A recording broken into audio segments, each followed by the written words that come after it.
Welcome back to another live and amplified Indie Fusion podcast. I'm your host, Tom Quiet, and we are back at it again with another amazing podcast. Today, we are right in the middle of our pancreatic cancer fundraiser, and we've got Chris, we've got Drew. 30 is dead. How's it going? Hello, doing well. How about you? We are in the band 30 is Dead. That's what we're doing. Now, is that a reference to like once you turn 30, you're dead, or? Yeah. Oh, yeah. Okay. I'm gonna let Chris take that one because that's his brainchild. We're a bunch of old dudes playing punk rock. I don't know how much more there is to explain.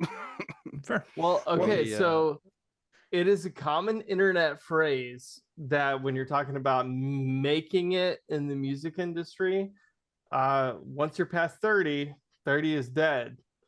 So it's just kind of a joke that we've been doing this for so long that everybody passed we crossed that threshold. Yeah. And all our friends started dropping off.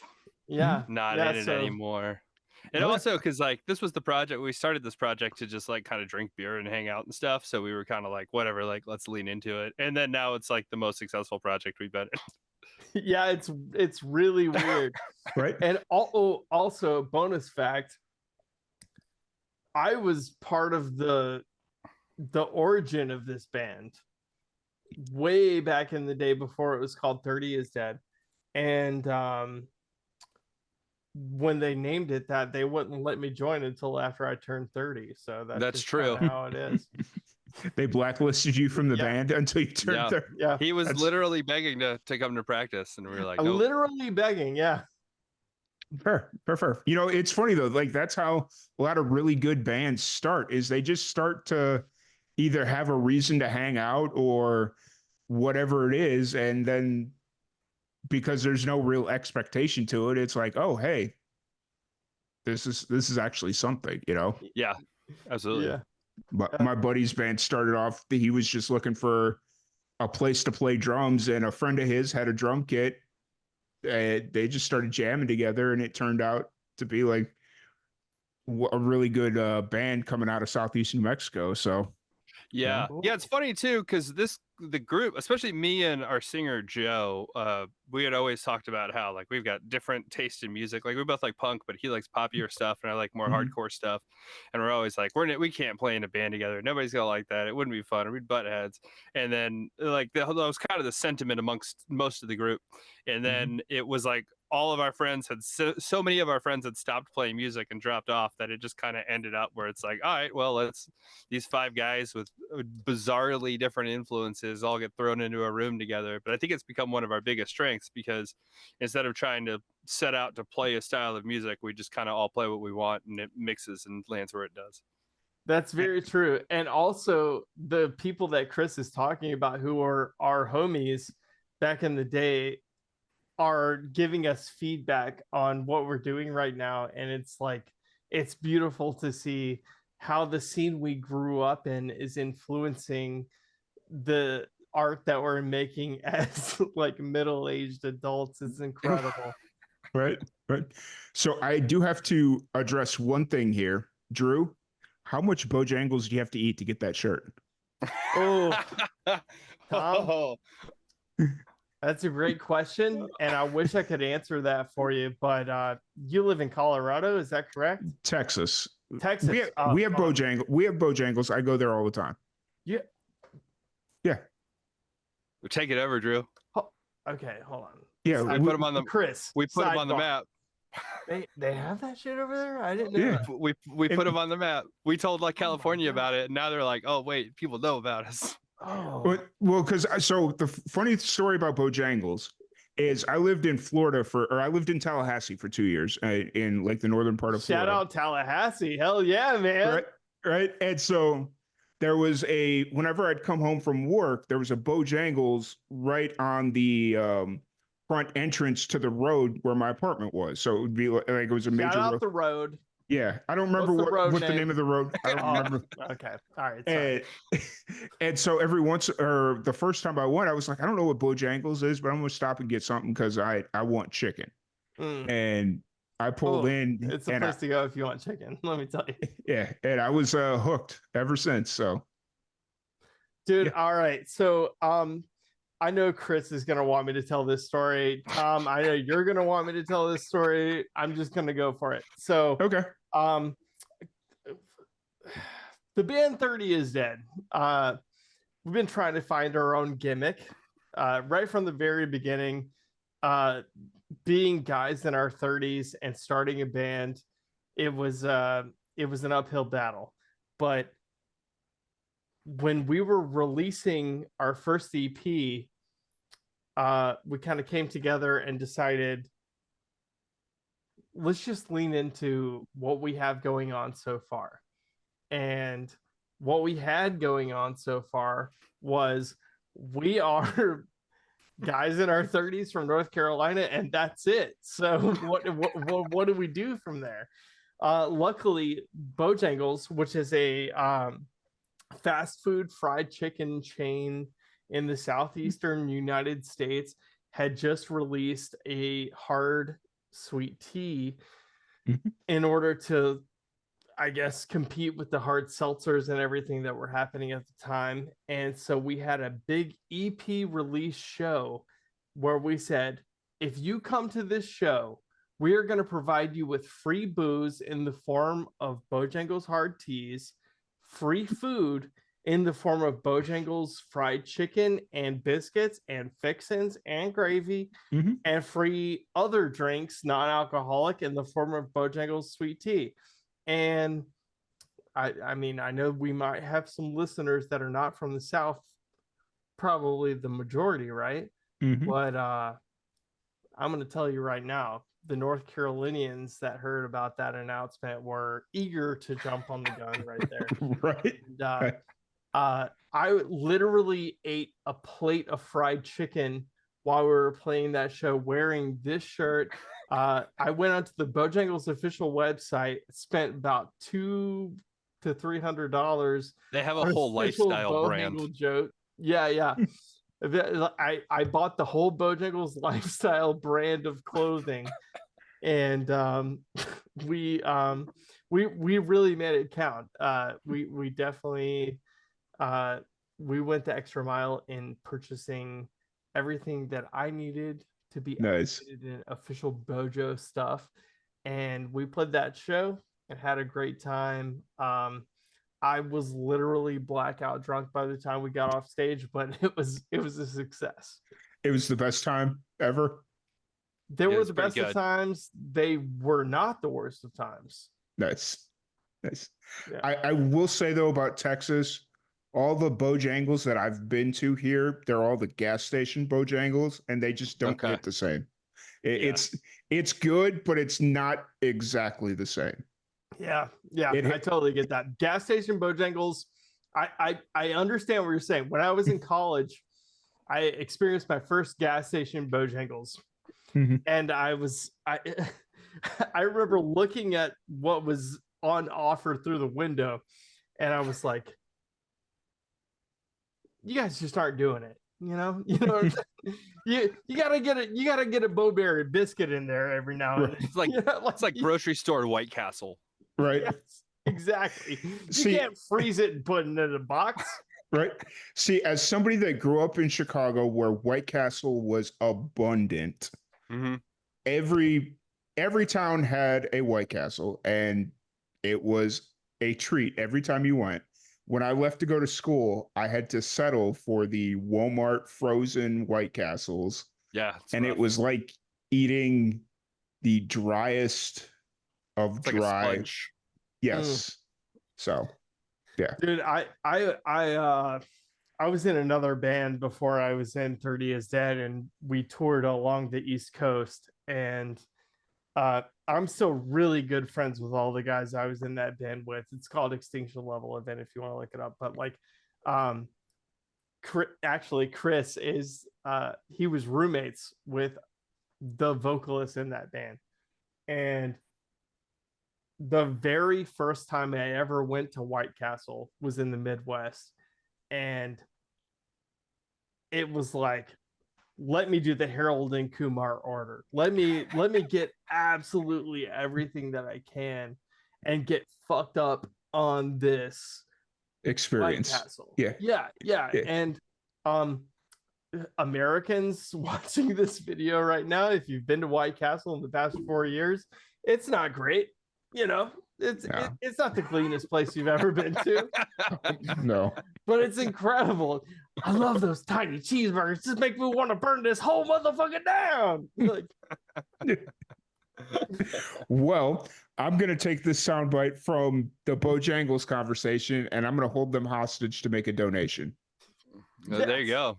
Bojangles, we gave you a bunch of free press and you're probably going to get at least 5 to 7 more chains out of this. Yes. And also hit up Jake DeLome because he's good for it. Okay.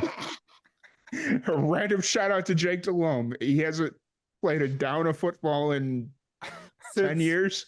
15? More than that, man. Like 2001.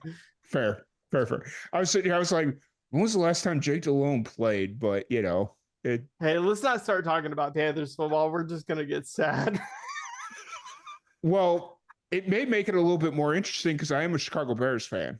Oh my God. I'm so sorry. Oh God. You're sorry for a Panthers sorry? A Panthers fan? No. I empathize. You know what I'm saying? Like, fair. We're in the same spot. We have been in the same spot. Fair. Well, it is what it is. But so 30 is dead. Is it the lineup that you guys are currently running? Is it the same lineup that's always been, or what's kind of? It's the only one we've ever had. It's I play rhythm guitar. Drew plays lead guitar. Our longtime friend Joe Davis is our singer, and then we got Kevin Weber and Brian Kreidler on drums and bass, respectively. Killer rhythm section. And what's nice is that the two of them have every band that they've ever been in, they've both been in together. So we just brought in our rhythm section is just one person, basically. It's awesome. Nice. Yes. Exactly what you want out of a rhythm section. Right. That's sick. And what was you kind of talked about this a little bit earlier, but what was kind of like the original idea for 30 is Dead? Brian wanted to play bar shows with covers to make money, and we have learned one cover in 5 years. And haven't made much money. Well, yeah, it happens. Yeah, I mean, sometimes you learn a cover. You're, it's funny because go ahead. It's funny because if you ask anybody else, I know Kevin all the time is like, I wasn't ever gonna play a cover, and I'm pretty sure Joe was like that too. And then I just showed up to practice. Like the three of them had been talking, and I had been invited to practice last as the, I guess, forming members. It's Drew's still a forming member too, but yeah, we played for a few months, and it was like that first practice I showed up, I was like, all right, well, punk rock time, let's just play. And I just started writing stuff on the spot, and then it clicked, and we just all started playing together. And Brian's never addressed the fact that we were supposed to be a cover band to me. Dude, he's never said that to me. You're totally right. You're totally he was right. just on board, I guess. He was like, oh, yeah, this is cool too. All right. So Tom, let me give you an inside scoop really quick. So okay, go for it. I wanted to start a band that was a super group of Central North Carolina alt rock, like post-hardcore alternative kind of bands. And I started putting together musicians, right? Like I was in a band with Joe way back in the day, like 2012, 2011, 2010. And he and I came together with Kevin and Brian, the drummer and bassist of 30 is Dead. And we were like, we started testing out other people. Then I'm like, all right, I give up. I just can't do this. They continue on. Chris ends up filling my spot. I'm literally the last person called on the list. He's the last person on the list. Joe told me that when he called me. Yeah. No, okay. So Joe said that to Chris. He said that to me literal years before he ever said that to Chris. He's like, the last person I'll ever call is Chris Nielsen. And I'm like, well, I think he should be the first person we call because Chris and I have jammed many times. And I think we would make a really good band together. Joe's like, no. But you're done. So I'm out.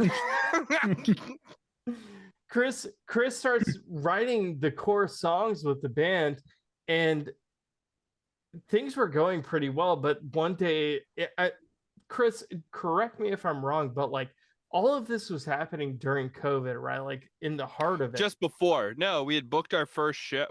We booked our first show to be played in June of 2020. We booked it in March of 2020. Like 2 days later, the lockdown happened. We had our set together. We were making plans to record. We booked our first show, and then boom, done. Yeah. So that happened, and then all out of nowhere, that show's canceled. Joe's talking to me about it. He's the vocalist. And I'm like, hey, man, don't know if you forgot about this, but I fucking started this band with you. Chris was the only other guy that I suggested for this band. And you have to invite me to do this because it will not succeed without me. And guys, hey, listen, YouTube audience, Spotify audience, other audiences. I know I sound like a dick. I sound like I've got a really big head right now. But if I'm lying, I'm dying. These are my homies. A1 since day ones. Chris and I have been jamming. Joe and I have been in bands for a long time. I've played in bands that have played in Kevin and Brian's bands. We're all homies, right? So they've heard all this. We've done this. We've done enough podcasts. Tom had a question. I want to hear the question. Yeah. No, it was the right choice. Fair. What was that one cover song that you guys learned? Oh, it was. Drew's gotta get us soon. So we've got friends who play in a ska band that I've shared the stage with many times. I guess Drew too, when he was in Kitchen Sink with Joe. So friends from way back, and their guitar player had broke his wrist or broke his arm, and so he was like really bad up and needed help. And so everybody was trying to get us to do Tony Hawk covers, and we're like, well, if we're trying to raise money for Travis, we did Superman, and it was Travis was the guy that broke his arm. Yeah, and that was the show closer for the benefit show. Was we brought the horn section up from their band, and they played it with us. Dude, nice. It was the most magical night of music that I have experienced in a long time. I literally cried tears of joy playing Goldfinger with those guys. It was incredible. Nice. I had a feeling it was going to be somewhere in that ballpark, like something off the Tony Hawk original game or something like that. So Tom, we try. Are you one of the 30 is Dead equals Tony Hawk soundtrack guys? No. You wouldn't be the first person, and you won't be the last person. No. I need you to be honest with us. Especially when the first record came out, everybody would come up and they'd be like, "Oh, you guys sound like Tony Hawk." And I was like, "Tony Hawk's not a musician." Yes. Yes. We sound like trucks on coping. What is that? That's funny. That's really funny. But no, I do not think you sound like the Tony Hawk soundtrack. Well, you should. That's okay. Drew's past that. Now Drew's upset that everybody thinks we sound like suicidal tendencies. Okay. All right. Okay. All right. Oh, well. Yes. All right. All right. Yeah. You know what though? Since we're on this topic of conversation, I was listening to Goldfinger or Goldeneye. Goldeneye. There you go. I don't know what 007. I don't know, whatever. Goldeneye. There the world wanted 007, but I was listening to Goldeneye and I was really hoping that it was just like an acoustic or a cover of the Goldeneye soundtrack or the theme. It has almost nothing to do with it. Yeah. I wrote that song. I had Dr. Feelgood stuck in my head, and I was like trying to learn how to play it. And like every time I try to play a song by ear, I read something different because I'm terrible at playing by ear. And then I was like, this kind of sounds like that Goldeneye soundtrack. And then Joe wrote the lyrics because we were calling it Goldeneye. And then like a week ago, I found out it's actually like the same notes, like just in a different order. Dude, what's so funny about that is like Chris's description is so accurate. And he's like, oh, I just came up with this thing. And when I'm talking about this in separate interviews, I'm also saying exactly the same thing, which is, oh, yeah, Chris came up with this thing. And then I just came up with this thing. And then Joe was like, yeah, I wrote the lyrics. Joe is the centerpiece to that song, because other than that, it wouldn't exist because it's just ethereal. Sure. It's fun though because we got to do the Ocean's 11 cover art for it to lean into the heist. I did pick up on that one. That was really cool. That was a nice little touch. Nice little bit. Thank you. It was fun to do. Beautiful. Also, fun fact: if you listen to that song on Spotify, the canvas is a speed run of the first level of GoldenEye 007. That's true. Drew is shockingly good at GoldenEye. Really? Yeah, that's me. Yeah. He said he was really good. He was talking a big game, and I was like, yeah, man, I get it. We're the same age. Everybody is. No, and he said it to me. I was like, oh, shit. Yeah. Like, damn, you are good. Yeah. So, when that song came out, I sent it to everyone I have ever beaten at GoldenEye 007. And I was like, hey, you should look at the canvas of this song. And they were like, why? And I'm like, because I fucked you up, number one. Number two, I'm famous because of it. And also, and as well as, fuck you again. I've got it playing on my computer right now, and it's now that I've actually paying attention to the canvas, it's like, that's sick. That's so sick. Thank you. Yeah. So I'm guessing this isn't like real time. Like real time, you sped it up for the process. Yeah, I sped it up and slowed down the kills. Okay, gotcha. Yeah. I was sitting here. I was like, I don't know. I didn't know like the N64 could move that quickly or process that quickly. Okay, if we're talking about real time, it took me about 45 seconds to beat that level. And as far as I'm aware, that's like pretty good as far world record as territory. No, no. I wouldn't say that, but I would compete. Hey, maybe we need to try and make that a reality. Let's do it. One thing that you did better than me. I was trying to speed one Wolfenstein and we put stick drift out, and that didn't go as well. So, but okay, that was it was granted. I think that you did a good job of what you had going on. I will say though, the thing that I always respond to people who are criticizing my GoldenEye performance is assemble a 3v1 team and I will destroy you. That goes to anyone listening to this open podcast. Internet. Yeah. So if you want to follow 30 is Dead on Instagram, if you would like to play against me in GoldenEye, assemble a team. 3v1 just DM us. Yeah. Odd job, slaps only. DM That's us. the password. No. Not slaps only. I'll do anything and I'll fuck you up. Let's do proximity mines. Fuck it. That's funny. I love it. It almost seems like I'm being completely serious. I'm dead serious. All right, sorry. It almost feels like you need to be doing this like on Twitch, just like Twitch streaming this entire thing. You're like the fifth person to tell me that. Except I think you'd have I think you'd have to like upgrade your I don't think you could do 007 N64 style on that. I mean you could, but I think people will watch it. Really? Yeah, okay, yeah. Well, because you got the newer one too, right? We got the Xbox. Oh, yeah, nice. I've been playing on the Xbox version, but I will play on the Switch version. I don't give a fuck. I'll fuck you all up. 3v1 me.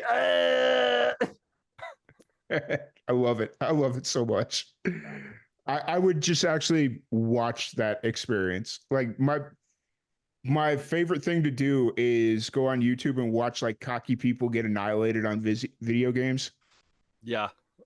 So yeah, Yeah, I that would definitely be me. I'm totally ready to be the person who's too overconfident that ends up getting fucked up in GoldenEye.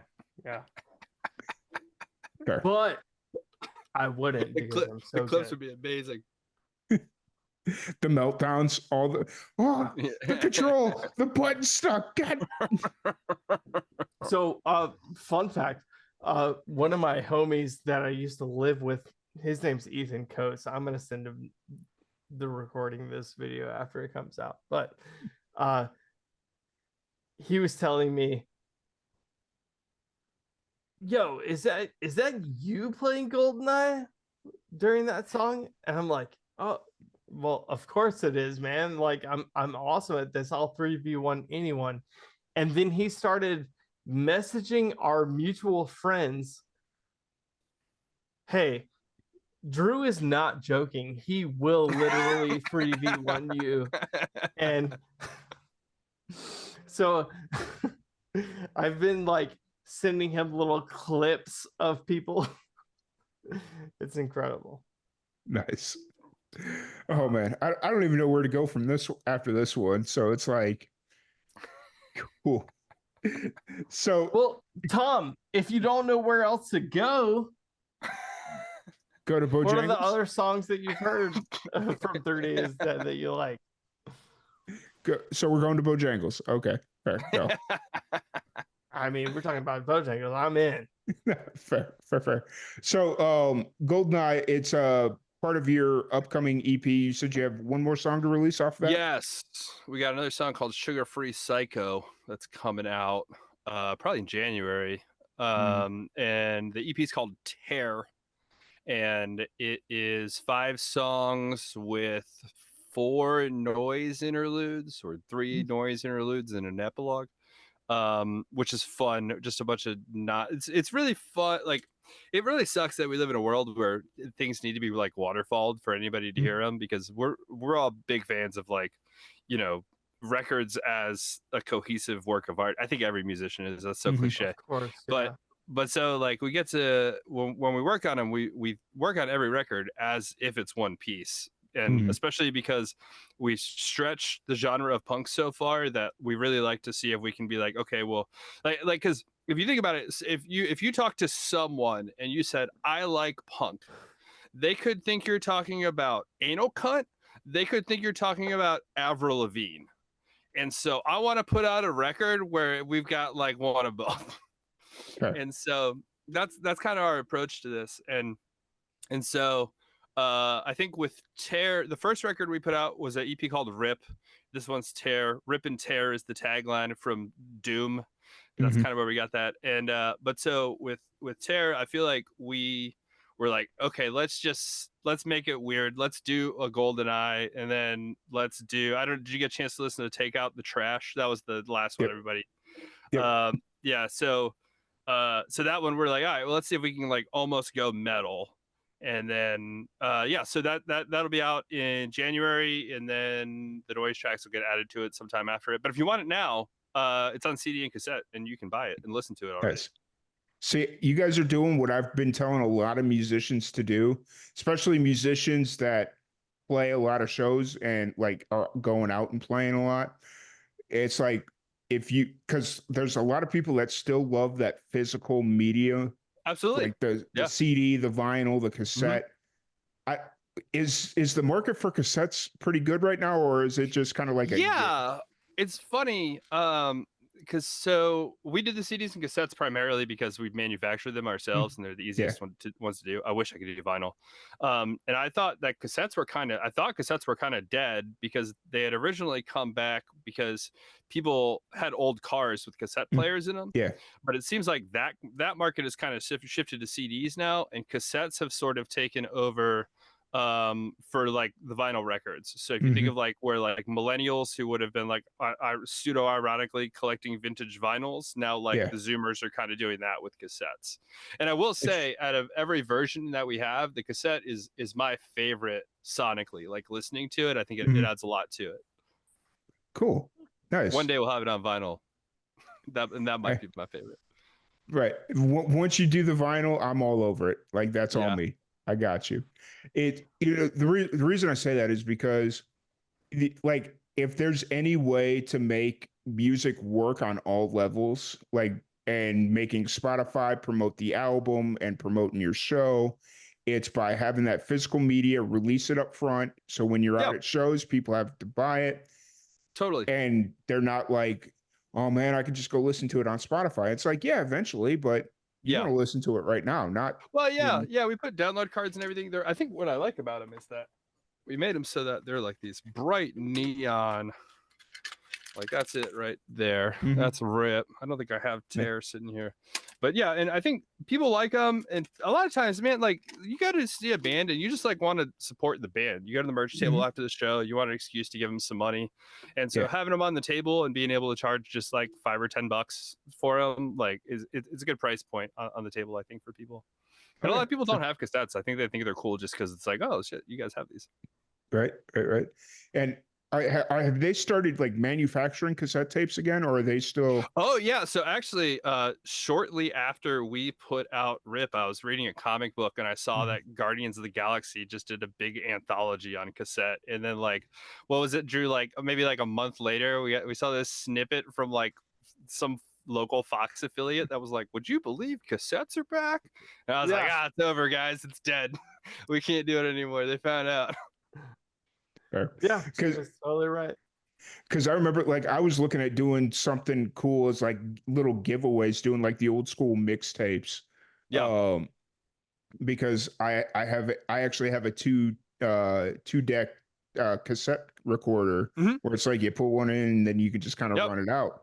And I was like, man, that'd be kind of cool because early on during the pandemic, we had a lot of like we do like acoustic solo recording sessions, and we had a lot of like really cool cover songs that we couldn't, like, we put them out on YouTube, but we couldn't give them to the musicians to sell because, you know, that's like copyright infringement and stuff. And I was like, well, what if we just like built out a cassette mixtape and just like, hey, we're live and amplified, check us out. You know, and we're not going to get in trouble. Send it. Yeah. Except at the time they were still using like whatever stock they had left over from the 80s and 90s and early 2000s. Oh yeah. They're definitely making blanks now. Matter of fact, the place that we buy them from, I think it's called like duplication.ca or something like that.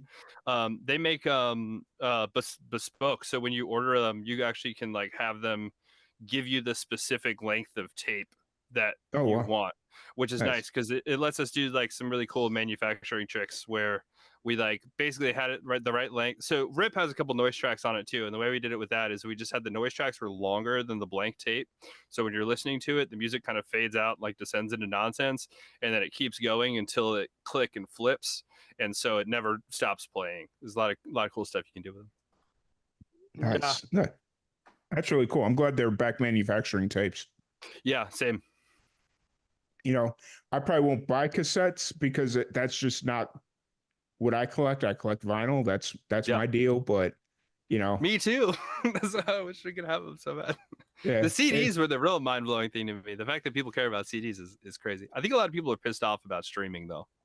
Yeah, I think that's kind of where that comes from. Yeah, like because for me, it's like, yeah, streaming is cool and it makes it like easy to listen to music.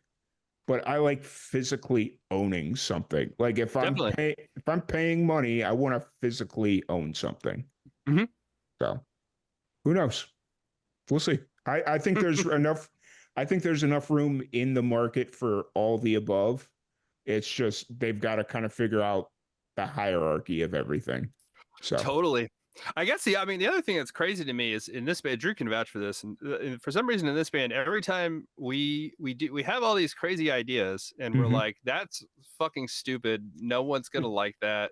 We should never do that. And then every time we do it, it gets rewarded, and Mhm. I don't think it's healthy for our for our mental well-being, because it just makes it so we can just do whatever. But He's right. Yeah. but yeah, but like but so I don't think we're just gonna keep doing dumb shit because people like watching us eat fried chicken while we're playing guitar. People like hardcore songs about broken video game controllers. We thought it was ridiculous that we were like, we're too poppy to write a hardcore song. People are gonna revolt. Yeah.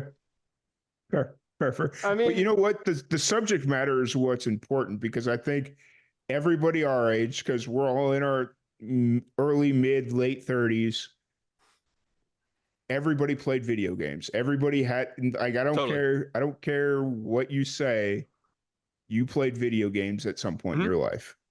So Yeah, I think the other thing too is like, I don't know, like I would always, when I was growing up, I'd listen to a lot of like compilations or like, mhm. Tony Hawk soundtrack and that kind of stuff. Yeah. And then I'd be so excited about all these bands, right? I'm like, oh, this is punk thing. This is awesome. And Mhm. then like, okay, I'm gonna check out this band. This song's really good. I wonder what else they have. And then it's like just like 30 versions of that Yeah. same song. And it's like just the one that got picked out for the single. Yeah. And so we decided pretty early on that we were like, we don't want to do that. We don't want to, no offense to the Queers. We love the Queers. We play with the Queers. They're awesome. But every Queers song is a Queers song. It's the same song. Yeah. And so, we try to really make an effort to be like, okay, let's start the show out with, a sing along, and then have it slowly descend into this heavy thing so that we can have more impact when we get back to a pop thing.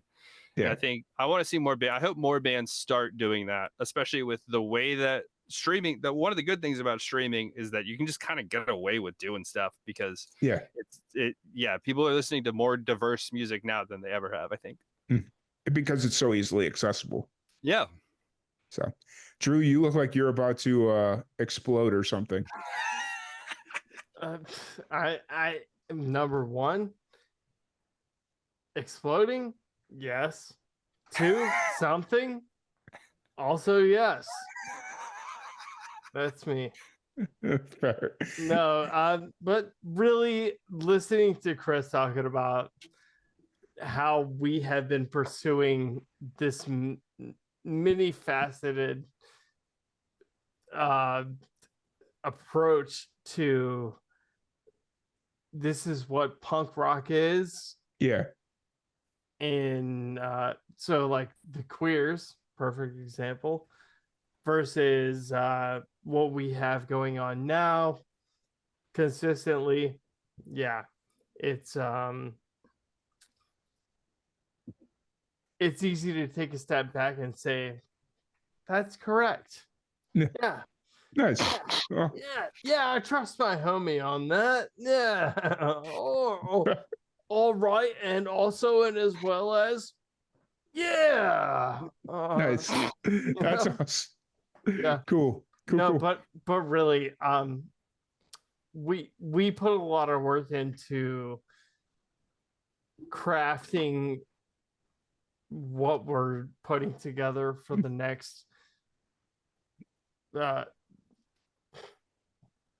don't want to say album, but like Record. Project. Yeah. Yeah, you look at a complete work of art, and yeah, the next one we're stretching the bounds even more.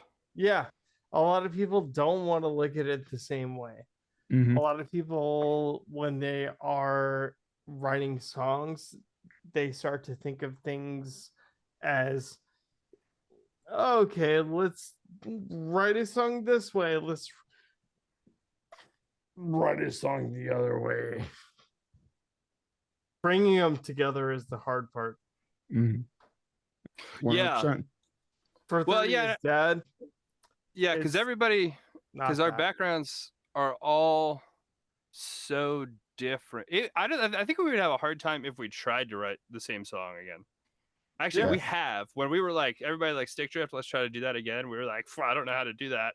Yeah. because somebody brings in a different thing, and it's just like we're too ADD to be on the same path.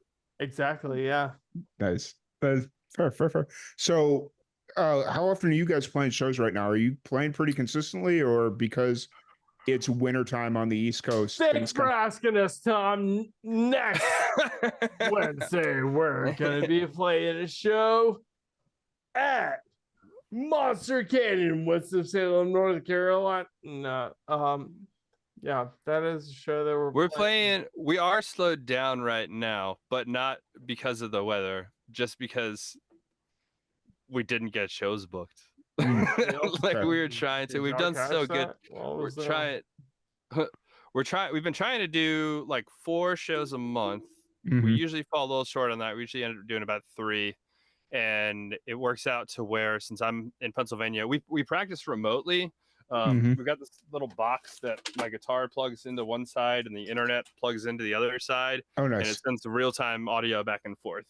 And so nice. That's called the Elk Live. They've been super cool. They've helped us a lot with stuff. And but so that came out like right as I found out that I was moving here, and I was like, okay, well, let's see if we can let's see if this is gonna work. And so we did a whole bunch of math, and we figured out it does. And we've only had a problem like one time with it in almost 3 years of doing it. But so when we do book shows, I'll go down there, and I usually do like a 8-day week where we'll do like 2 shows, and then I'll be there for the week, and we'll shoot something, or like this time we're recording, and then we'll do 2 more, and then I can dart back home. And it's pretty consistent. It does make it easier in the winter that I'm driving south instead of them driving north.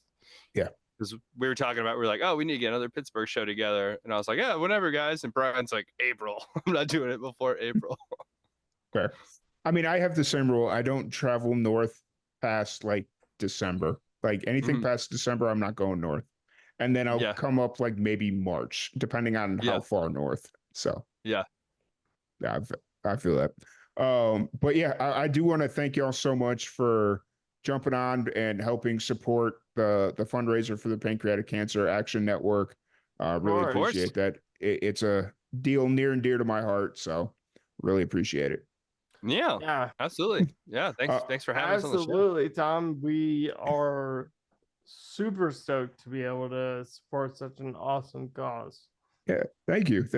Yeah, I just remember when I first came across your guys' Instagram page, I was like, I don't know much about them, but I'm going to start diving deep because I just kind of randomly found you on Instagram. I guess that's kind of the magic of social media right now. So totally. And it's been really cool to kind of dive in on your music and get to know a little bit about you. Thanks. So, I appreciate it. Yeah. So if anybody wants to check out your music, social media, shows as they come, where's the best place to find you? Totally. We're 30 is Dead. We're on all streaming platforms. The home base of our social media presence is on Instagram. I'm an addict, and it's a problem. And I get to do cool things like this as a result of that addiction, and that's a huge problem. But I appreciate it. So if you want to talk to us there. We're also, if you're a YouTube person, we're there, and we're on Facebook and that stuff too. But yeah, awesome. Instagram. That's the answer. Instagram, Spotify. I appreciate how proactive you are on Instagram. Like, thank you. I can't tell you how many people like just don't respond or don't acknowledge that you asked them a question. We just hit 5,000 followers this week on Instagram, which is absolutely mind-boggling. And so thanks to everybody following us there, and everybody's listening to the song too. But so it's just like, I don't know. I feel like we have a responsibility to 5,000 people. Like, if we played a show to 5,000 people, I would piss myself. Like every single person. Already piss myself. People don't ask me. They say, hey, Drew, you're the lead guitarist for 30 is Dead. What are you doing? And what I don't say is, I'm pissing myself. But Chris is over there in charge with most of the stuff. But me, I'm pissing. Well, we got to add depends to our budget now. Maybe that could be a sponsorship down the line. That'd be great, man. We did another podcast, and we had a joke when we were doing that podcast. There was like, it was like the worst. We called them sexy diapers because they were because they were like form fitting, like lacy Depends, and But we they thought were that was they were the so against us wildest. saying that though. They were like, "Hey, don't call it that.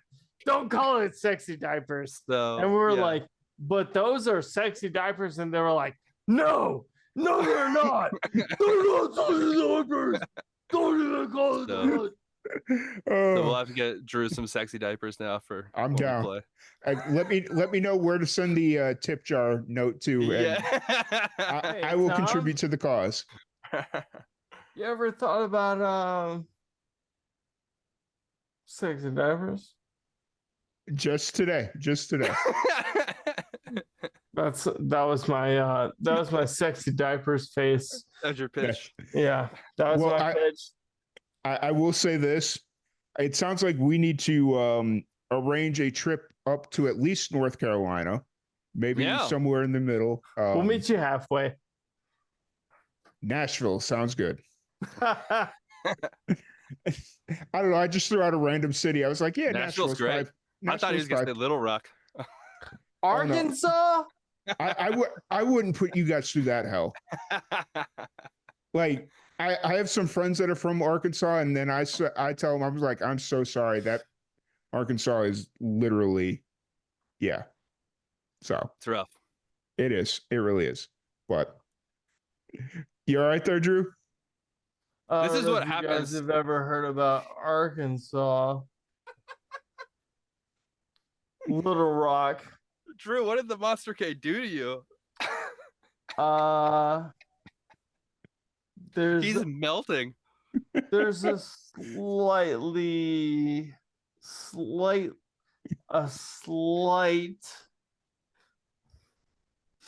big rock. Fair. Awesome. All right. Amazing. But once again, thank you guys so much. Really appreciate you. Let me know if you guys ever need anything, any help, any of that fun stuff. Of course, thanks so much. Always down to support. Thank you everybody for tuning in. And we'll be back with our next guest here in a bit. Good talking to you, Tom. Thanks for having us. Yes.